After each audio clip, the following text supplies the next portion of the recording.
specifically the terms farm and agriculture and horticulture, to determine whether the applicant's proposed medical cannabis growing facility is included within the meaning of those terms. While the applicant is aware of the adoption of Ordinance 2022-10, which prohibits cannabis growing facilities of all types, the applicant seeks the above interpretation of Ordinance Section 400-4 independent of that prohibition on the proposed use. Number 2, use variance application. NAR Group, P.O. Box 4098, 2 Technology Drive, Warren, New Jersey 07059, Block 57, Lot 23, 62 Anthony Road, RC Zone, 7.5 acres. Relief sought in the application D1 use variance from Ordinance Section 400-9A, which prohibits cannabis growing facilities of all types to allow the proposed facility which will be engaged in the cultivation of medicinal cannabis in the RC zone. D1 use variance from Ordinance Section 400-8A1 if deemed necessary to permit agricultural labor housing within one of the existing structures, and D1 use variance from Ordinance Section 400-8B5 if deemed necessary to permit 2 principal structures on one lot to allow for both the facility as well as agricultural labor housing within an existing structure. Wait, how's this speed? Too fast? Number 3, site plan application. NAR Group, P.O. Box 4098, 2 Technology Drive, Warren, New Jersey 07059, Block 57, Lot 23, 62 Anthony Road, RC Zone, 7.5 acres. Relief sought in the application is preliminary and final site plan application to allow construction of the proposed improvements on the property. Adjustment charged with reviewing and deciding NAR Group's application, which is not just for an interpretation, but also a use variance and an application for site plan approval, as well as potentially another use variance. First, I want to express my gratitude to every one of you for taking the time to be here and observe the hearing and/or to participate in the hearing. To maintain the integrity of the hearing and respect for all involved, I urge you to refrain from interruptions and repeated questions or comments. Your questions and thoughts are valuable, and I urge everyone to participate in a respectful and orderly manner. Each voice deserves to be heard, and by allowing each individual the opportunity to express their perspectives without disruption, we can ensure a fair and balanced proceeding. Hearings on application are a forum in which the applicant presents their case, and objectors, interested parties, and members of the public have the opportunity to question witnesses and express their position and thoughts at the appropriate time. We encourage you to ask questions of the witnesses and express your thoughts, but only through maintaining a respectful and civil tone can we ensure that everyone's voice is heard. My name is from the law firm of Lens Goldman and Spitzer. On behalf of the applicant, to my left is my associate, Jason Cheriteria. He will identify the new exhibits for us. Yeah, and you know what? Let's also get Mr. Cucciara. Push the button. Gary Cucciara on behalf You got to push. Gary Cucciara on behalf of Save Lebanon Township Coalition, SLTC, which is an objector in this application. So starting with A40, which is a drone photo existing and renovated building. A41, which is a drone photo of the existing and renovated building on the site. A41 is another site photo. A42 is a photo of the farmhouse. A43 is a main building photo of the rear of the building of the prior conditions. A44 is the main building photo, again, of the rear post-renovation. A45 is a photo of the roof of the main building. A46 is a photo of the interior of the main building, prior conditions. A47 is another photo of the interior of the main building, post-cleanup. A48 is a site photo which includes the garbage on site. A49 is a site photo of the cleanup of the garbage. A50 is also a site photo of the cleanup of the garbage.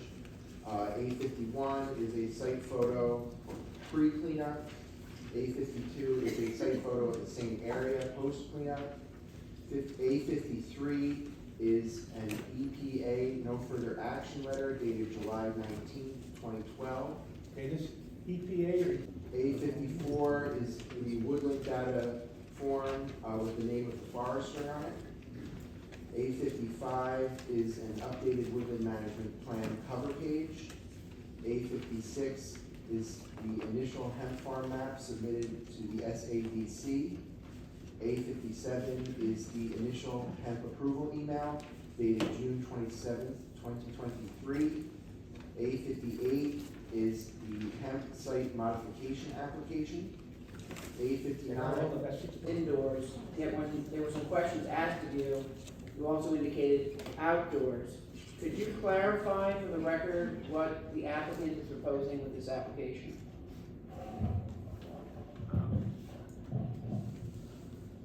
One second. Can you turn yours off because So yes, our proposal is to grow cannabis indoors only, as indicated in our initial application. This works really good. I'll start again. So yes, our proposal is to grow cannabis indoors only, as indicated in our initial application. This is because cannabis tends to grow better indoors, where the climate conditions and odors can be controlled. The reason there was confusion is that there's a question whether we are required to grow 5 acres of cannabis in order to obtain approval. Though we are capable of growing cannabis outdoors, if that is necessary, our proposal does not include outdoor cannabis. Our position is that we do not need to grow 5 acres of cannabis to be a farm, since we have a woodland management plan, which is 7 acres, and because we can cultivate other crops outdoors. Okay, this one, A24, which was a photo of garbage which the board felt was blurry and asked you to bring the clearer images. I understand you have a number of new photographs which include photos of the garbage on site. Let's discuss those in turn. I would like to go to the first photo, A40, and with respect to each of the photos, just for the record, can you indicate who took the photos and when they were taken as we go through each of them?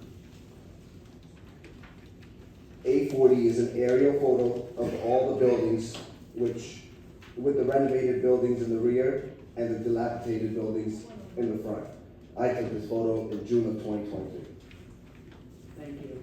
Moving on to the next photo, A41, could you describe that for the record? This is an aerial photo of the entire NAR site taken by a drone. I took this photo in June of 2023. And does this photo show a lack of neighbors in the immediate vicinity of the property? Yes, our property is fairly secluded and the building is set back from property lines so that there'll be no effect to any of the neighbors. Do you plan on removing most of the trees shown in this photo? No, we have a 7.2 acre woodland management plan where trees will be removed according to the plan. We also have approval to grow hemp on a 44.4 acre portion of our property, which would require removal of some trees. Other than that, we intend to keep the remainder of the site wooded. Okay, now going on to the next photo, A42, could you describe that for the record? That is our existing farmhouse on the property. I took this photo in June 2023. Okay, and then with respect to the next item, A43, could you describe that for the record? This photo shows the rear of our renovated buildings before the renovation, which includes some of the garbage we found when we purchased the site. It shows some of the loading docks, which have since been removed since our use does not involve a lot of traffic or delivery vehicles. I took this photo in 2018.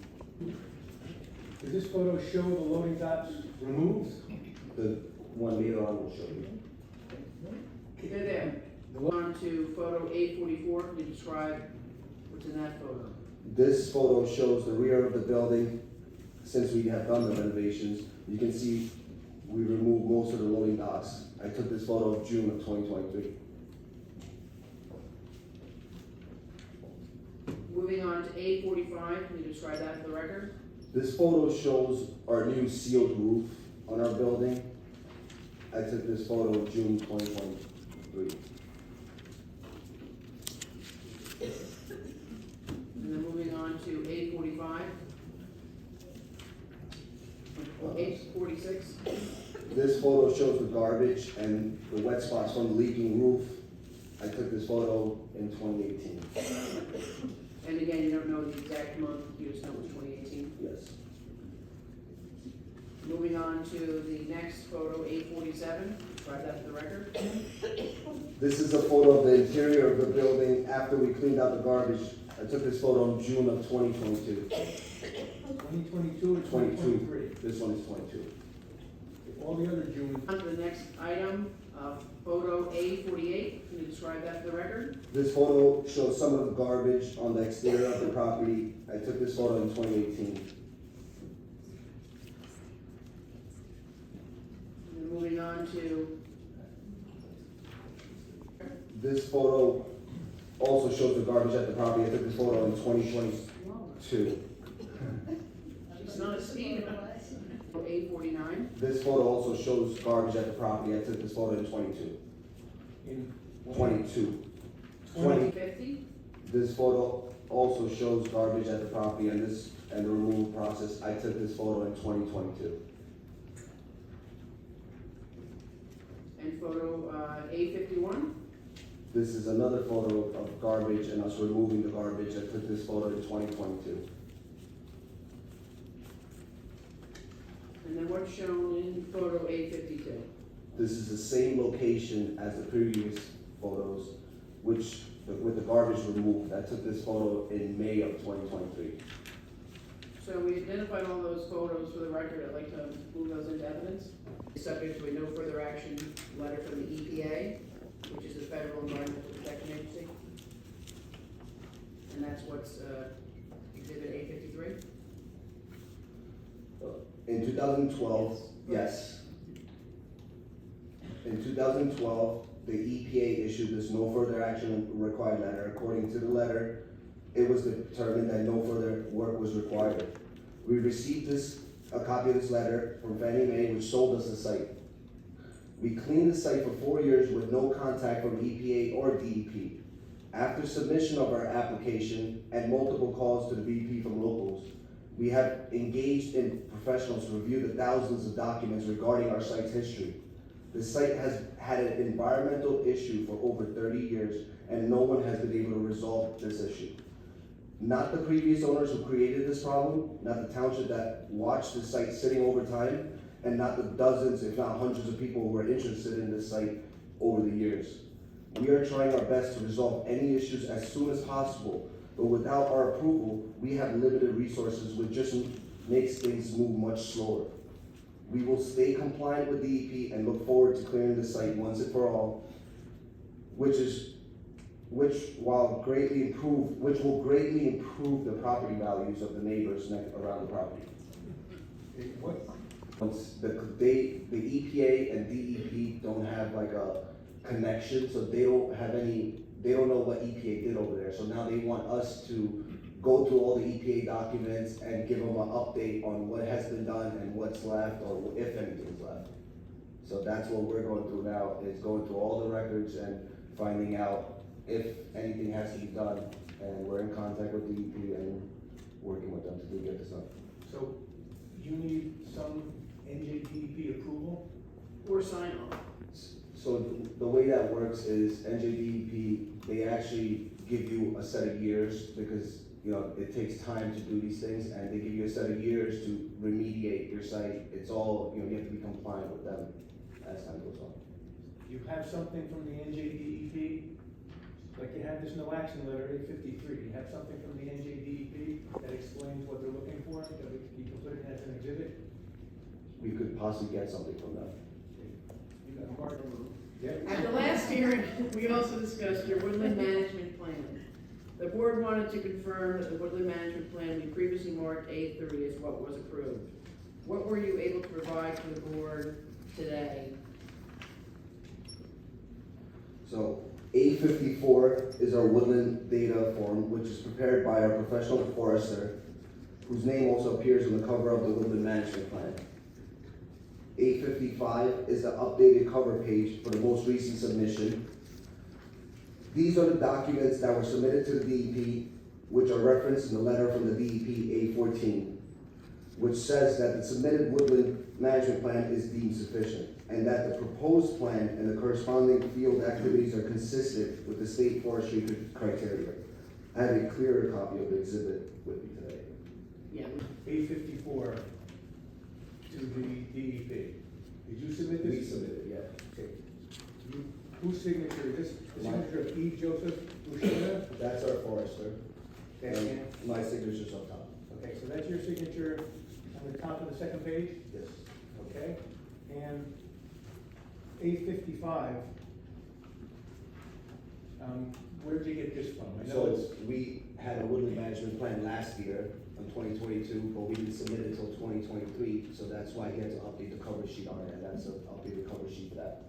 any objection? 25. In particular, they wanted you to confirm what areas you were initially approved to grow hemp on. I believe you brought some additional exhibits to explain that. We submitted this initial. We submitted the initial map with the red and green markings, exhibit A56. So A56 is the original The hemp initial, field map. the initial, yep, the initial one. And then the green area is our main building, and the red area is where we currently grow our hemp. And to clarify, is the red area 1 acre? No, I want to clarify that the red area is more than 1 acre. The map just designates that 1 acre of hemp will be grown somewhere in that area, in that red area. It will not take up the whole area. The SADC does not require anything more specific, so we did not obtain a survey. They granted approval, and once we're growing, they will come out and make sure that we're compliant with the 1 acre limitation, and that is located in that red area. Make sure that it is the area in which 1 acre of hemp can be grown. Yes, And what does the green area depict? that is our indoor growing. And that's the main building.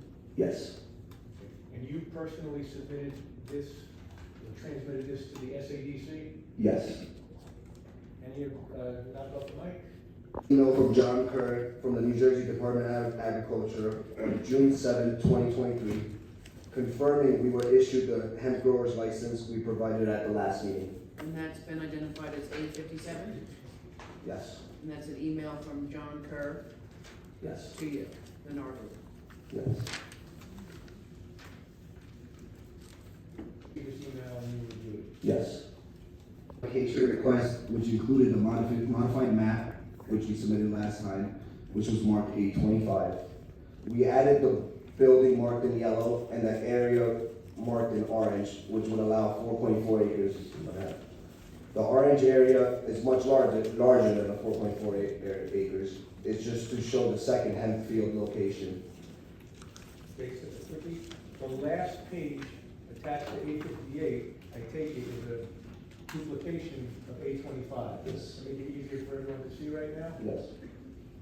And just for the record, A58 is the 2023 site modification request. Yes.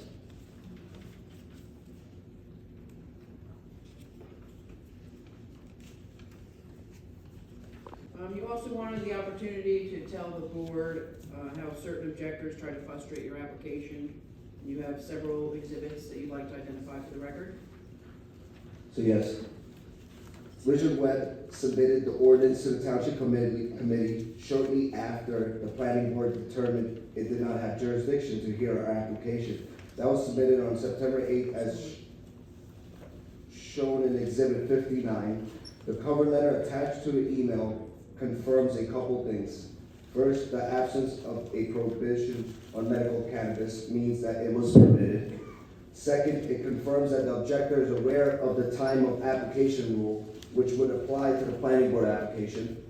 To delay the planning board from adopting the resolution before the Township Committee adopted Mr. Webb's ordinance, SLTC, which I understand Mr. Webb is a member, boosted turnout to the November 1st, 2022 planning board meeting, which resulted in the board postponing the vote to determine it did not have jurisdiction because there was not enough room in the meeting hall for all the people who attended. This is confirmed by the two Facebook posts, A60 and A60. Oh, it's paragraph 1, the first sentence. medical cannabis business currently can apply for zoning approvals. Medical cannabis businesses can apply for zoning approvals anywhere in the township, leaving the township subject to evolving licenses wins of the Cannabis Regulatory Commission. A failure to adopt the proposed resolution would simply confirm that the committee approves of having medical cannabis businesses everywhere in the township. This was confirmed by the 2 Facebook posts. What was confirmed? The board, I'll go back. Start with A60, the Facebook post, correct? Yes, You saw this Facebook post? I think that was it. Okay, so, and you screenshot it? Yeah. And now you've reproduced it? Yep. Okay, so, let's ask Mr. Cucchiara, any objection to A60 going into evidence as an accurate Facebook post?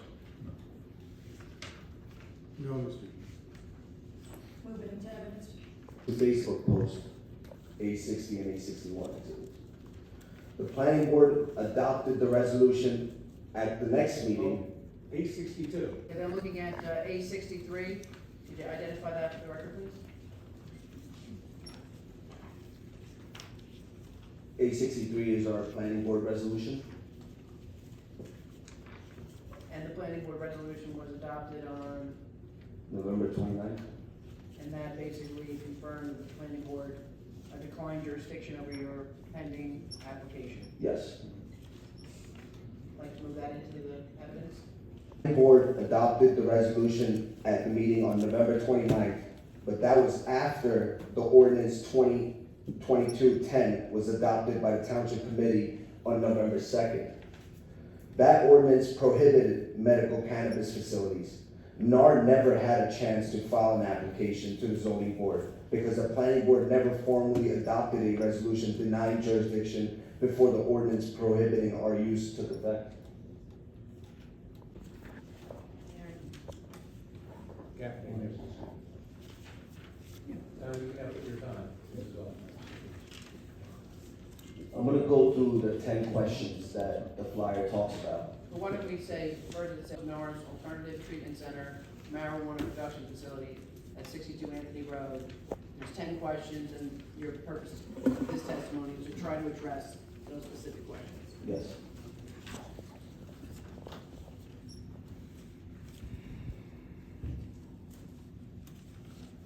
So question number 1, the township prohibits all marijuana businesses. Your statements, all right, not questions. Statement number 1. Right, go ahead. Township prohibits all marijuana businesses.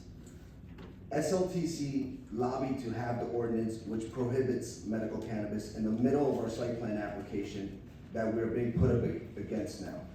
The township banned recreational in 2021 and clarified even at that meeting that such ordinance will not affect our medical permit. In 2022, after we were deemed complete and waiting to be heard, Richard Webb, head of SLTC, wrote the ordinance banning medical cannabis, marijuana, and shared it with the whole town before our hearing.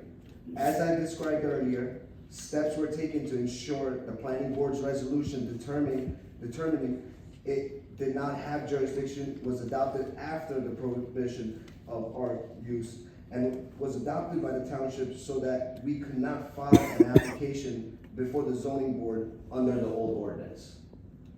At one point, Mr. Webb admits to the township committee that this ordinance will not affect NAR. Aside from that, however, he then rushes his ordinance in and is using that same ordinance now to try to stop us.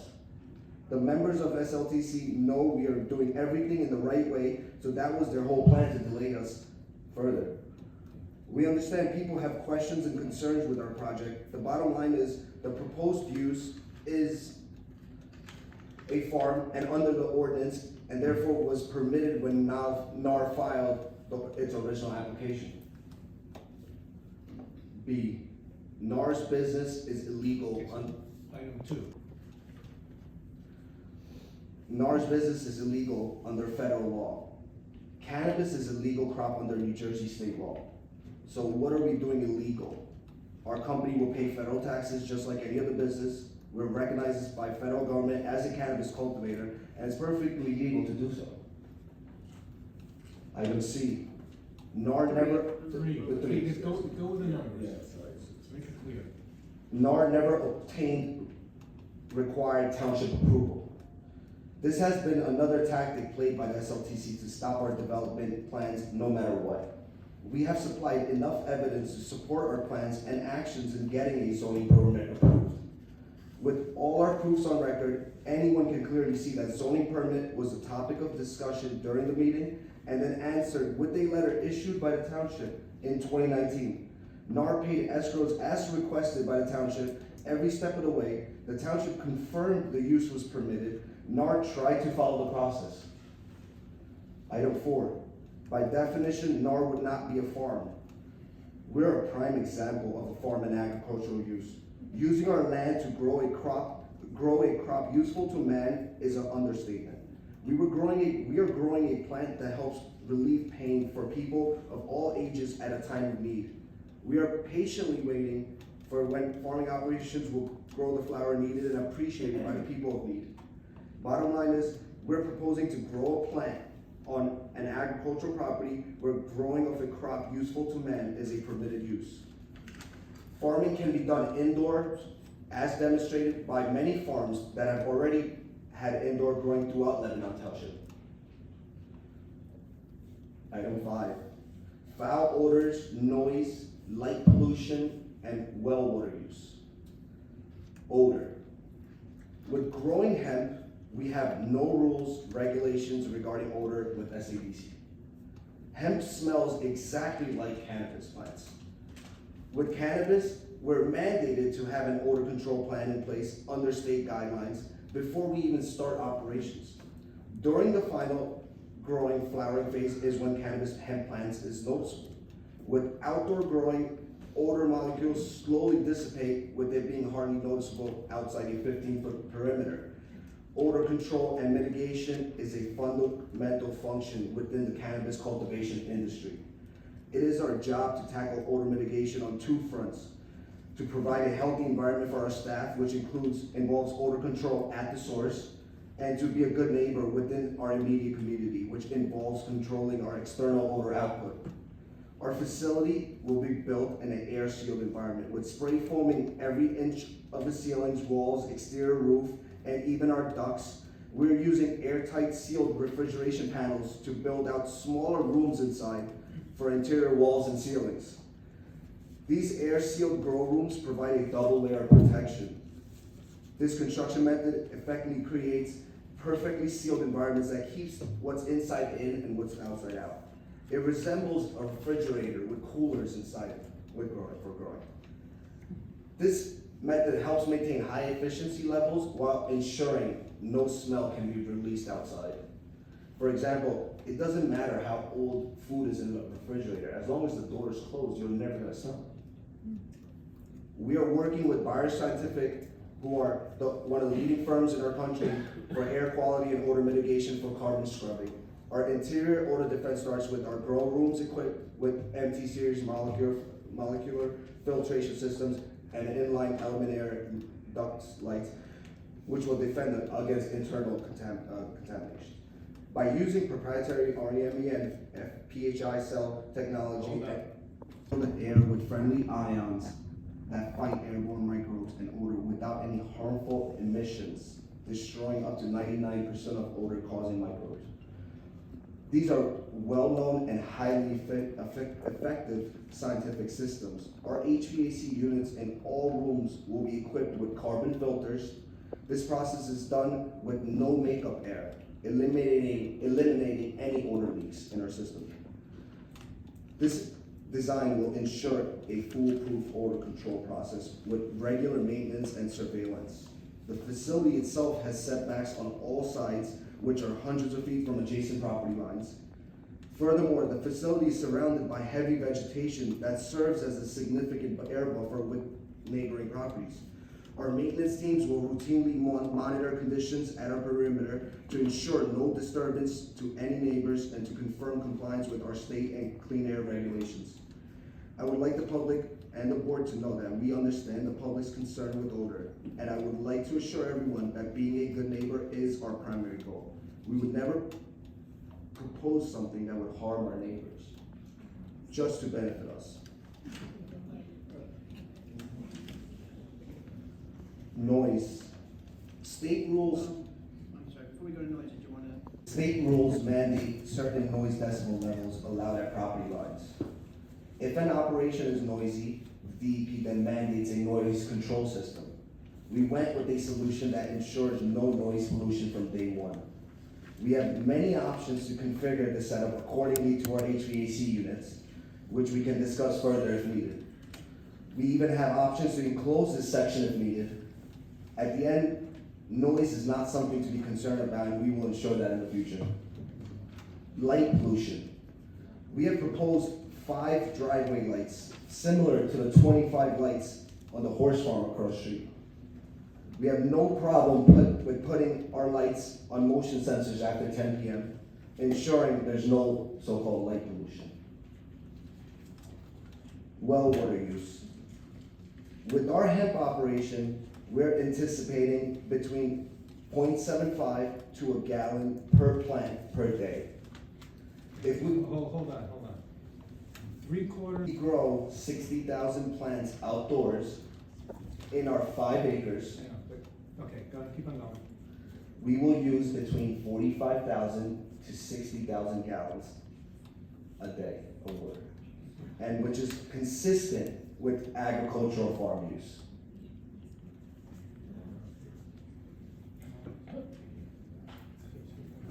I proposed an indoor operation which will use less than 4% of what our farm can use.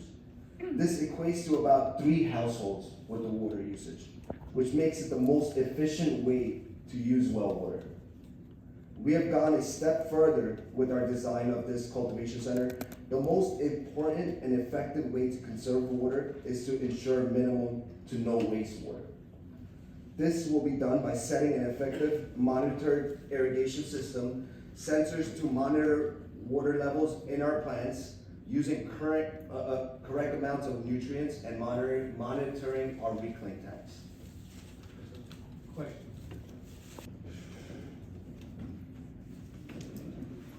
It's a little bit more on the item 5. Oh, okay. So our irrigation systems have precise set points in gallons per day per plant, which helps us control usages to our liking.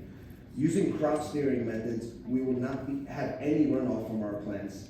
This will be monitored through our recycling tanks and grow sense monitoring system, which attaches to the plant directly. This will be monitored daily to ensure adequate water usage. All agricultural runoffs will be reclaimed through our water recycling plants. The implementation of a reverse osmosis combined with a filtration process specific to cannabis cultivation will remove all contaminants and sediments during reclamation process and reclaim 98% of the runoff water, leaving us with sediment waste which will be pumped just like our septic. Number 7. 6. Number 6. Gated high security facility with all night lighting. We have an existing farm gate that will prevent unauthorized cars, which it does now. This is a very common in the RC zone, as many farms in the area have the same gate. As discussed earlier, we're not proposing any night lights, therefore irrelevant. 7. 24-foot sound barrier walls. Our proposed noise barrier wall is nothing more than an extension to the existing building to mitigate both visual and sound impact, since same is proposed behind the building.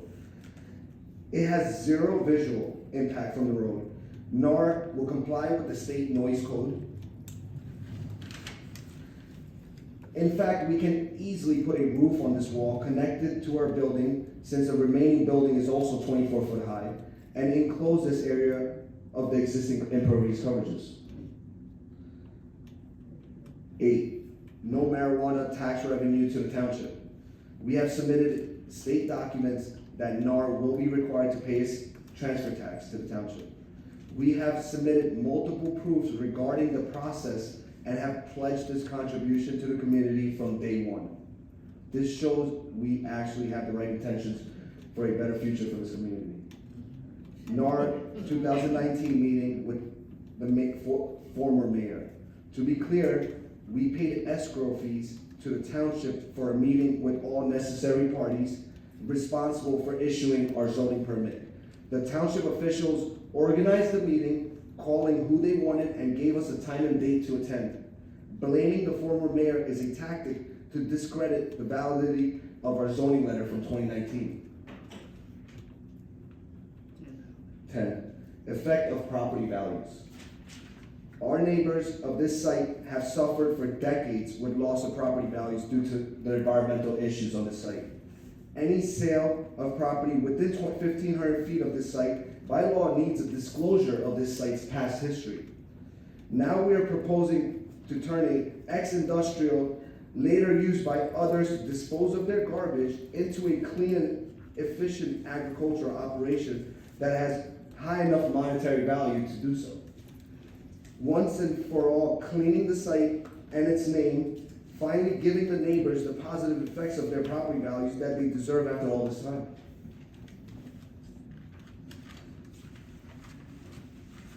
The last, to end my testimony, I would like to conclude with the following. For the last 2 years, I have heard all the negative opinions about our proposed operation. Right now, I would like to give some of the positives from getting our approval. Clean up one of the biggest environmental burden sites of our town. Turning an industrial site to an agricultural use site. Future tax revenue for the town, which will be used to alleviate future tax increases. Good paying jobs for our locals who are interested in working, growing in this industry.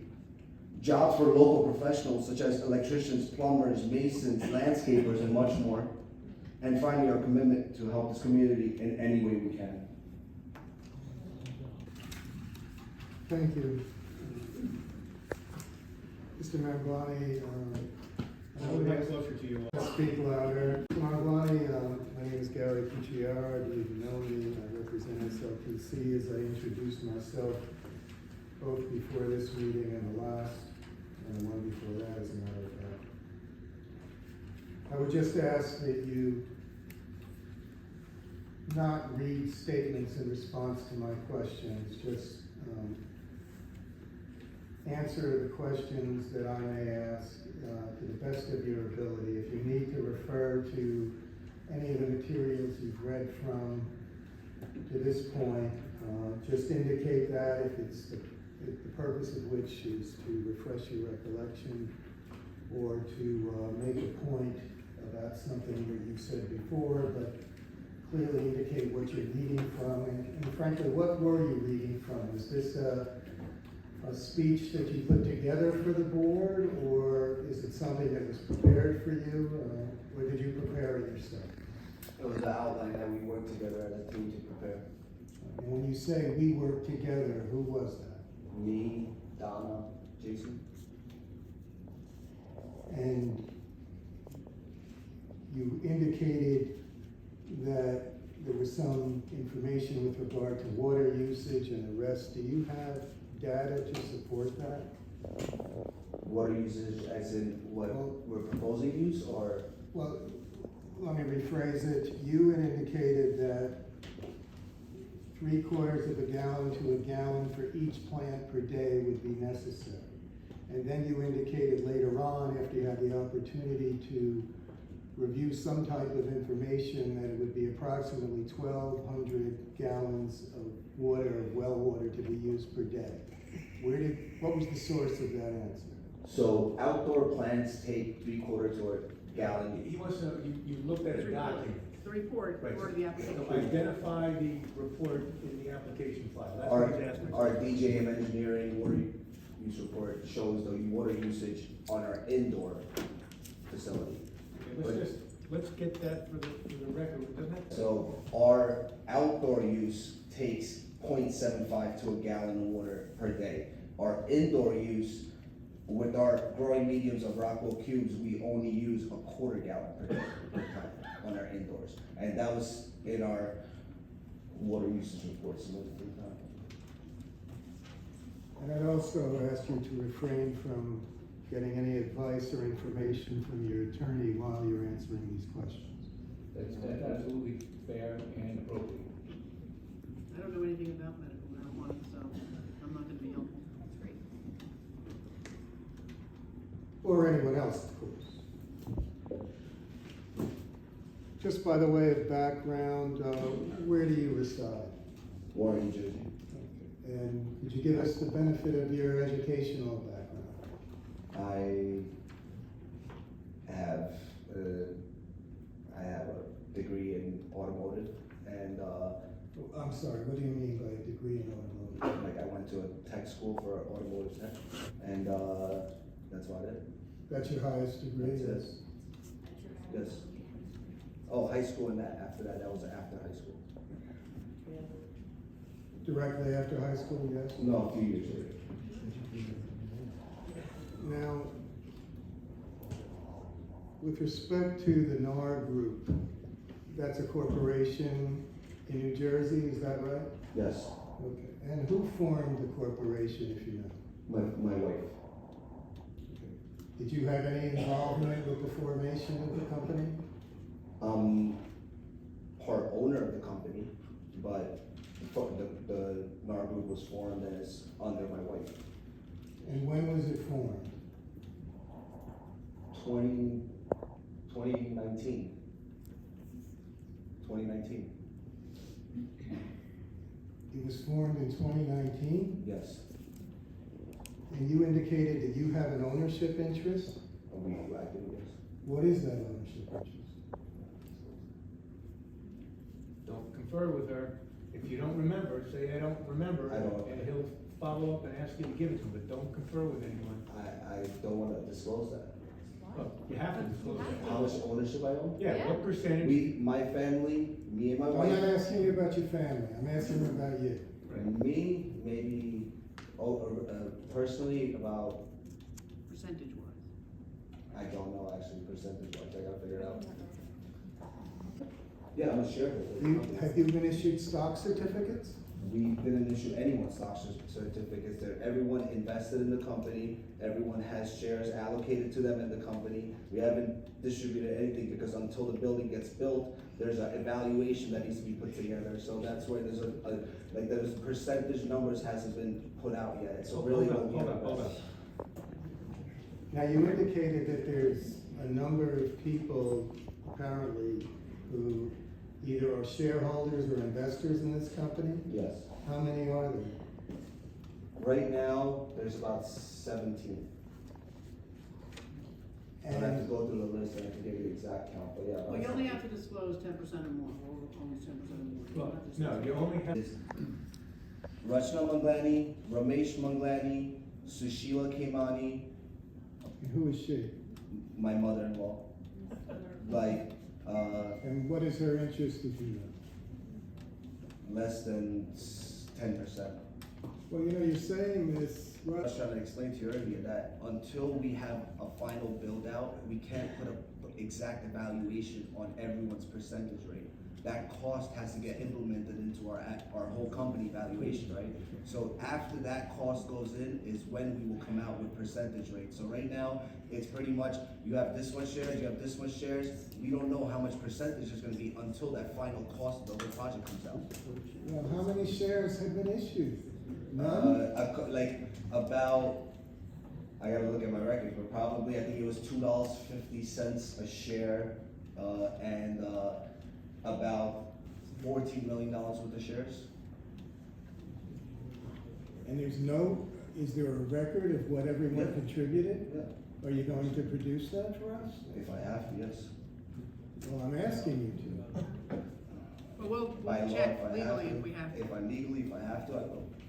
Are there any members of the Lebanon Township government, either now or before, that were investors or however you're characterizing it, members of the corporation? No, Anyone who lives in Lebanon Township, an Yes. investor or a shareholder? yes, And who is that? Dave Tulo and Sue Tulo. I'm sorry? David Tulo and Susan Tulo. David Tulo and Susan Tulo.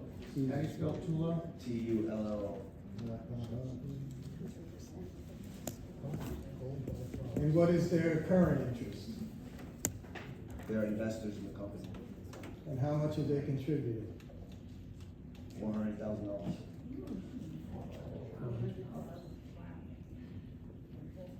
And who are the other investors or shareholders? Daniel Tulo, their son. And what was his contribution? Another 200,000. Suresh Kemani, my uncle, he contributed 475,000. My cousin Manish Kemani, he contributed 275,000. Then we have Vic Sony, who contributed 90,000.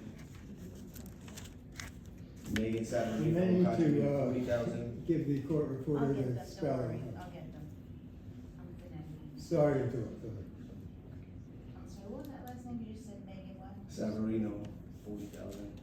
And who is she? Actually, 80,000 with her. Huh? Who is she? Of investor, I mean, what is her relationship to you A or to the friend. company? a friend.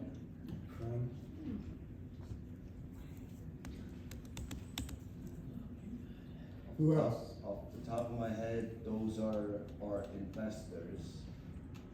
And our directors are Vikas Soni, he's our regulatory officer, my dad, my father Ramesh Maglani, my wife Rachna Maglani, David Kushner, our security, Roger Marion, our counsel, I'm sorry, what was his last name? Marion, Roger Marion, How do you spell the last name? Marion, M-A-R. When you say these, your counsel, these your general counsel? We are a corporate counsel. I thought your general counsel sitting at the end of the table. He's another part of it. He's not director of the company, but he's working with us. And who is that? Who? Sitting at the end of Oh, the table. Dan Marchese. Okay. Is he an investor? No, Is he a shareholder? no, Does he have an interest in the business? no. Keep going. Who else has an interest or has invested in the company? So we have a medical board with Rekha Rao, who's the lead medical director. My sister, Hina Maglani, is part of the medical board. And there's one more person on the medical board. I have to get the name exactly.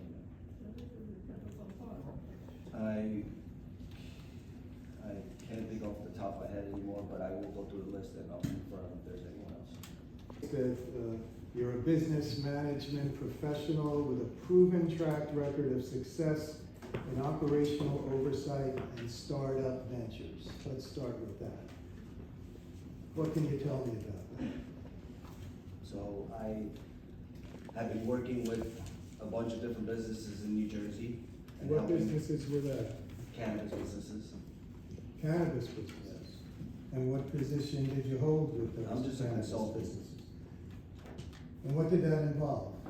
Just getting them through all the paperwork, getting them through state, legal steps, going the processes, getting towards finding locations, finding vendors, stuff like that. You were hired for those purposes? Yeah. I have a few people that I work with that I help out with it. Did you have agreements with regard to that those positions? I have, but there's some people that I'm helping on pro bono, and there's some people that are paying me for it, yes. And what training, specific training do you have for that type of role? So I have been working with cannabis and the industry from 2014. I have traveled to over 2,000 different facilities. I've worked with 2,000 different facilities, from indoor, outdoor, greenhouse. I've learned all the methods, plus equipment mostly, how to make an efficient, clean building. How many did you say? I'm sorry. Over 2,000. You've been to 2,000 different sites? 2,000. Ah, 2,000. sorry. I thought he said 2,000 in the beginning too. Since 2022, you've been, October of 2022, correct? You've been a cannabis consultant certified canna. So you became that type of consultant after the planning board application, is that right? So I've been consulting since 2021, and I opened my company in 2022. That's why it shows the company started in 2021. I wasn't charging anyone, I was actually doing it for free. And what company is that? That's certified canna. Certified canna. Oh, the name of the company? With this operation, right? Actually, that's 2024 and 2025 is that building. Now we have other buildings. 2024 and 2025 Yeah, a year first. is building one. Year 2024, you got half a year, and then you got 2025 will be fully in production. Like first year, we anticipate 30, not even a quarter. You know, so that's why just for issues, startup issues, whatever it is. Then 2025 is what our building will produce. It's that 25 million. That What building one will. building one will produce. 2026 and 2027 is when we will start using those other buildings. The way this works is canopy square footage is your mature plants like we spoke about last time. So in our first building, we have all our common area rooms and all that other stuff that doesn't produce anything. So even though we have almost a 20,000 square foot building, we're only having 8,000 square foot canopy square footage. That's why the numbers are still low then. In our other buildings, we don't need a lot of, common area rooms and all that stuff. So at that point, it would be strictly flower rooms and strictly canopy square footage. So now the first phase, we have 20,000 square foot and we're only putting out 8,500 square foot canopy. The second phase, which is the rest of our buildings are about 40,000 square foot, we'll be able to, with doing double tier racking, we could probably pull out another 40 to 60,000 square foot canopy square footage from those remaining buildings. So that's where the numbers increase drastically over 2026 and 2027 is when those other buildings that we have up front will get utilized. Okay, let me, But just to clarify,